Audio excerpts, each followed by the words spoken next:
আসসালামু আলাইকুম সুপ্রিয় দর্শক মন্ডলী, আশা করি সবাই ভালো আছেন। তো আমিও আপনাদের দোয়ায় ভালো আছি। আজকে কিন্তু বগুড়া থেকে আমরা কিন্তু সেই লালন চাষী দেখতে পাচ্ছেন, তার পাশে কিন্তু আমরা হার্ডিং ব্রিজের নিচে এবং সাইডে কিন্তু পারমাণবিক যে বিদ্যুৎ কেন্দ্র সেটা কিন্তু এখানে তৈরি হচ্ছে। আপনাদেরকে আমি যদি জুম করো, আচ্ছা জুম করা লাগবে, জুম করো রাইস। এখানে দেখো কিসের গাছ, ধনী ধনী না, গাজরের গাছ, আসলে গাছ দেখতে পাচ্ছি।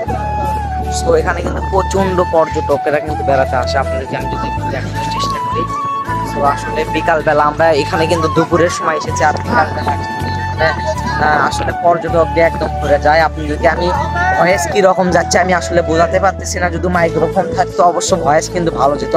সেই যে পদ্মা নদী, এটা কিন্তু সেই পদ্মা সেতু পদ্মা সেতুর ওপর পদ্মা সেতুর যেই নদীটি এটাই কিন্তু সেই নদী। আর এখানে কিন্তু আপনার ইলিশ মাছ কিন্তু এখানে ধরা পড়ে। এই যে হাড়িং ব্রিজ, তার ইলিশে কিন্তু আমরা সময় কাটাচ্ছি। সো আমার সাথে আছে এই যে বাশির, লিয়াকত এবং আছে শহীদ।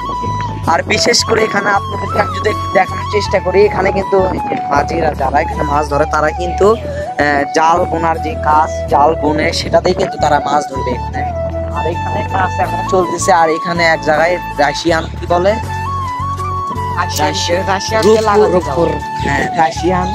রাশিয়ানটাই কিন্তু এটা তৈরি করেছে। আমি আসলে আমার বাড়ি এখানে না, আমার বাড়ি বগুড়া, তাও যতটুকু জানি অবশ্য আপনাদের মাঝে আমি তুলে ধরার চেষ্টা করলাম।